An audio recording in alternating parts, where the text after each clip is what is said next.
السلام علیکم. قدرمنو کتونکو اوریدونکو سنو پښتونخوا سره شاهد حسین یم.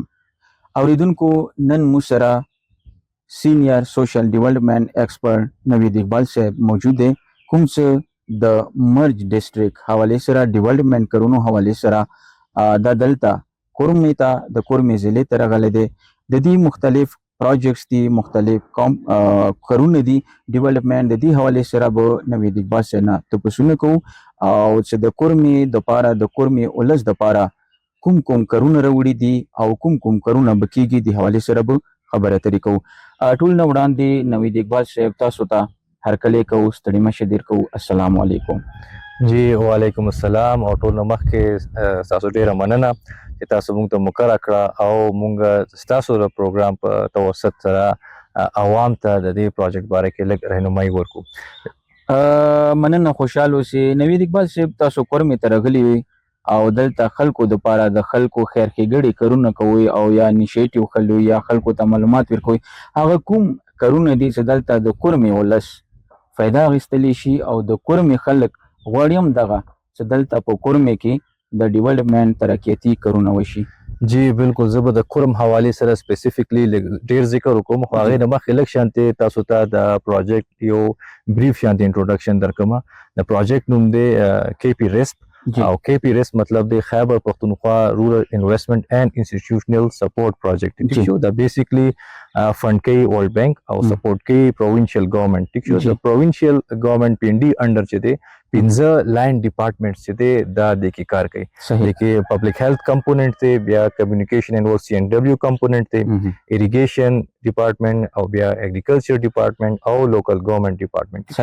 دا پروجیکټ ډیزاین شوی دی د ټول مرج ډسټریکټس لپاره، کوم چې باجوړ، خیبر، مومند، کورم، اورکزۍ، بیا نارث وزیرستان، ساوث وزیرستان انکلوډینګ د 6 اف ار فرنټیر ریجنز چې دي دا ټول صرف د علاقو لپاره دا پروجیکټ ډیزاین شوی دی. او هر یو ډپارټمنټ چې دی هغه خپل ډومین کې، خپل لیمټس کې، خپل اختیاراتو کې، خپل ډومین مطابق هغه په دې مرج ډسټریکټس کې کار کوي. راځو په اګریکلچر سایر ته کوم چونکې زمونږ کورمې سوره خلک دي هغه ټول زمیندار دي. د زمیندارو دپاره ستاسو د ادارې طرف نه هغه کومه خوشخبري ده یا کوم ښه داسې اقدامات دي چې زمونږ زمینداران چې کومه دی، کوم فصلونه چې کوم دي هغه پیداوار زیات شي، زمینداران خوشحال شي او د هغوی کوم هلې ځلې دي هغه فایده ورته میلاو شي. جی څنګه چې ما ذکر وکړو په کې پی ریسپس کې 15 کمپوننټس دي، 15 لاین ډپارټمنټس دي او اګریکلچر ډپارټمنټ هم هغه ډپارټمنټ کې یو ډپارټمنټ دی. او اګریکلچر ډپارټمنټ هم چې دی هغه پر مرج ډسټریکټس کې انکلوډینګ د 6 اف آرز آی کې به خپل پروجیکټ امپلیمنټیشن کوي. او دې کې به اګریکلچر ډپارټمنټ داسې کوي چې څومره فارمرز دي هغه فارمرز به هغې سپورټ کوي. هغې به ټنل فارمینګ یو ورته وایي. ټیک شو، ټنل فارمینګ کې به هغه هغې سپورټ کوي څه دپاره چې هغې دې ښه فارمینګ کوي. ټیک شو، پلس دې کې به د کوم چې سیډز ملاویږي د هغې سپورټ به هغې ته ملاویږي. پلس بیا چې هاوس هولډ لیول باندې کچن ګارډنینګ ورته مونږ وایو، کوم چې مونږ وایو بھئی د زنانه ریپرزنټیشن پروجیکټ کې ضروري دی. نو کچن ګارډنینګ چې دی هغه زنانه هم کولی شي. ولې کولی شي؟ دې دپاره چې د هغې لایف سټینډرډز چې دی هغه اپلیفټ شي او هغې دې هم څه ناڅه اکنامک اکټیویټي کوي. صحیح. او بله خبره ده دلته زمینداران خو خپل فصلونه او میوې وکړي او د هغه زیات بیا عمر نه وي یا خو هغه په کم ریټ باندې وځي، هغه ته فایده میلاو نه شي. آیا کولډ سټوریج تاسو څه داسې سکیم شته دی؟ جی د اګریکلچر ډپارټمنټ حوالې سره به زه دا ووایم چې بھئی دې کې څه قسمه سپورټ پکاري د فارمرز د کسانانو، هغې ډیفینیټلی هغه رجوع کولی شي. زموږ چې کوم کله پروجیکټ امپلیمنټیشن اګریکلچر ډپارټمنټ والا ستاسو علاقو ته راشي، دا څومره هم ستاسو سوالونه دي دا به هغې کې مونږ هغه اډرس کېږي. چې صحیح. اکثر زمیندارانو دغه ګیلې هم وي او دغه حقیقت هم دی او دلته زمیندارانو ته کوم آلات، اوزار یا تخم یا بل څه میلاویږي هغوی دغه اعتراض کوي، دغه شکایت کوي چې هغه معیار په مطابق نه وي. دې دپاره تاسو داسې څه منیټرینګ یا داسې څه اداره شته اګریکلچر سره، داسې څه تاسو معاهده شته چې دغه معیاري تخم هم میلاو شي، معیاري اوزار ورته میلاو شي؟ جی بالکل ګوره د هر کمپوننت په کې پی ریپس کې دغه پراپر مانیټرینګ به کیږي دغه شانتي اګریکلچر ډپارټمنټ والا چې سجل ته امپلیمنټیشن کی دغه به هم مانیټرینګ کیږي جی او سو هم چې پرووایډ کی کو هغه سیډز دی کو هغه ټنل فارمینګ د پاره دی کو هغه کچن گارډنینګ د پاره دی کو هغه داسې د فارمینګ آلات چې تاسو ذکر کو هغه باره کې دی نو هر یو شی چې د پدې پروجیکټ کې دی دغه پراپر سټانډرډ وي او هغه سټانډرډ وي چې کوم اپروو سټانډرډ دی د پی ان ډي نو بیا فردر کوم ډونر دی د ورلد بانک نه یو خبره ذهن کې ساتل پکار دي تاسو عوامو ته هغه موږ دا یقین دهاني ورکو چې په دې پروجیکټ کې څه هم اکوپمنټس یوز کیږي به د اګریکلچر حواله سره هغه به اپروو دي او ورلد بانک دای چې هغه طرف نه اپروو دي صحیح تاسو خبره وکړه چې هغه به اپروو وي خو اپروو شي او زمیندارانو ته څه کله رسیږي کنه نو هغه بیا دغه ګلیس شروع شي بل خبره تاسو ټنل فارمینګ وکړه دینه مخکې هم دا شروع شوي وو خو بیا هغه ناکام شو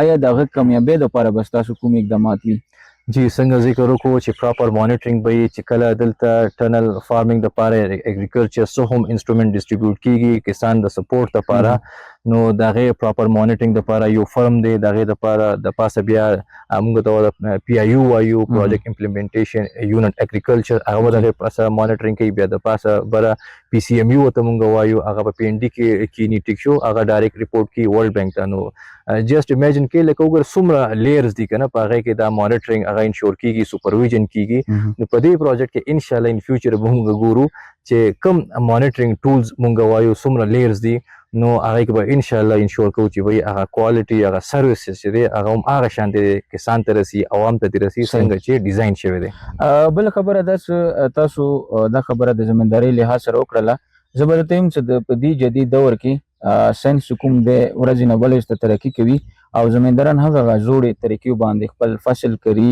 او فصل کوي پیداوار اخلي د دې جدید ټیکنالوژي حواله سره تاسو څه ټریننګ سیمینارز ورکوي جی بالکل لیکه په کې پی ریپس کې اګریکلچر کمپوننت کې به بالکل داسې کیږي او موږ ته سافت کمپوننت وایو چې هغه کې به اویرنس یو ټریننګ زی ټیک شو نو د کله چې په کورم کې د اګریکلچر کمپوننت امپلیمنټیشن راشي نو تاسو به دا هم وینئ چې به دلته په پراپر هغه کسانان ته به ټریننګ ورکړي سم ماډرن اکوپمنټ دی هغه باره کې به هم هغه له اویرنس ورکړي او سپورټ هم ولا ورکړي او بل خبره ده چې اکثر دلته زمینداران شکایت کوي چې اقرب پروري حکومت یې ټریننګ ته یا ورکشاپ ته هغه کسان چې هغه په هر کال په هر ټریننګ په هر ورکشاپ کې بار مغزي او که زمیندار دی کنه د په نمونه د لحاظ سره تاسو څه اقدامات وکوي چې هغه زمیندار څنګه نظر انداز شوي دي هغه زمینداران څنګه هغه اګنور شوي دي هغه تاسو به څنګه راچوتوي جی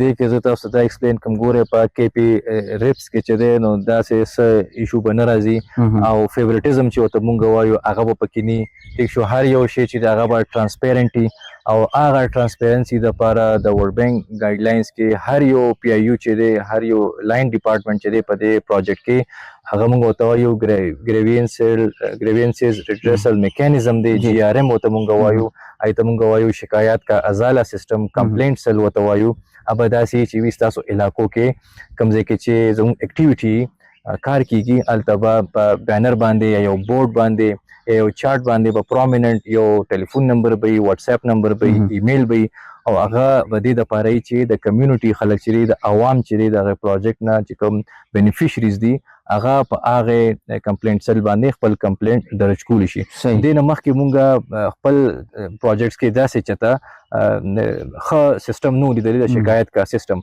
او دا شکایت چې د جی آر ایم چې د هر یو پی آی یو هغه به ریپورټ کوي پی سی ایم یو ته کوم چې پی ان ډي کې ناشته فردر هغه سپروایز کوي سپرویژن به کوي د مانیټرینګ به کوي هغه ورلد بانک کوي چې څومره هم په دې باندې کمپلینټس راځي هغه به خ پراپرلی ایډریس کیږي نو د عوام دا شکایت چې به فیورټیزم په پکې کیږي یا داسې قسم نور شکایتونه هغه بالکل په هغه سیستم باندې هغه خپل شکایت درج کولی شي او هغه به ایډریس کیږي هم صحیح تاسو چې کوم درې پیجز وخیلو چې کوم درې وختونو کې به فیز 1 فیز 2 فیز 3 آیا د فیز 3 سره د کورمې د اګریکلچر او د وبو څومره مسلې به حل شي ها دې کې ګوره فیز 1 کې څه علاقې دي، په فیز 2 کې څه علاقې دي، په فیز 3 کې څه علاقې دي. کله چې فیز 1 کمپلیټ شي نو چې کم علاقو کې کارو شي نو ان شاء الله تاسو به هغه هم وګورئ چې تاسو سره کم وعده په دې پروجیکټ کې شي به ان شاء الله پوره کیږي. بیا د فیز 1 د کامیابی نه پس ان شاء الله موږ به راځو فیز 2 ته. فیز 2 کې بیا موږ سره نور علاقې هر یو ډپارټمنټ به هغه فیز 2 کې خپل ډومین کې خپل لیمیټیشنز کې چې دی هغه خپل سرویسز ورکوي عوام ته. یا همدغه شانتې فیز 3 کې چې دی نوې علاقې وي، نور علاقې وي.